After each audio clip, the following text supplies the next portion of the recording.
Well, the Zurich exhibition was based on drawings, usually for any kind of work that I do, whether it's light work or other material generated work.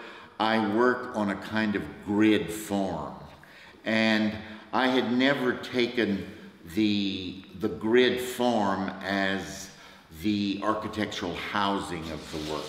So the Cannes series in Zurich were based on the grid, but the grid dissected and opened up so that you would physically open up certain planes of the grid and make them three-dimensional in another way, very much like how an architect designs space.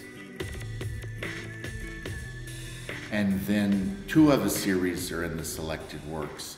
A series of work that I made in America are freestanding light works.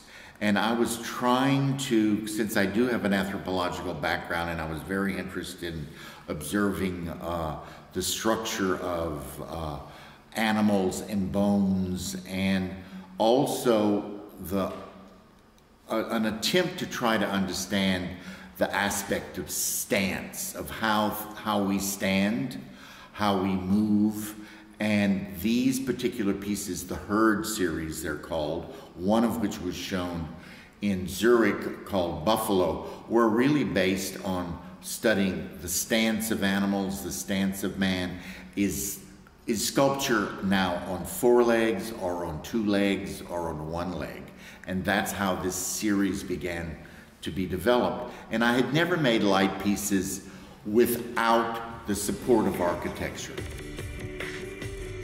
How the pieces were actually designed, the Cannes pieces, were based on a graphed plotting of different lighting shapes.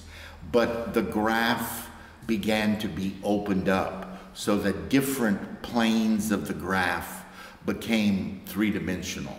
And that allowed the gestural drawing in the Cannes pieces to begin to open and close the picture plane in a very different way. And they were quite saturated in color and gesture too.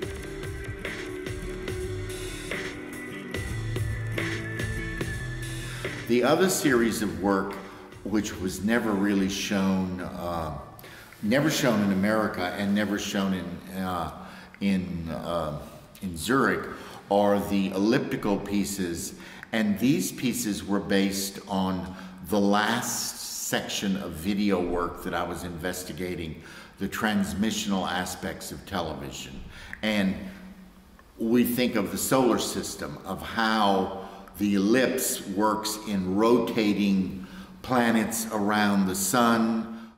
And I had used glass before with light, and I wanted to use glass in its simplest form.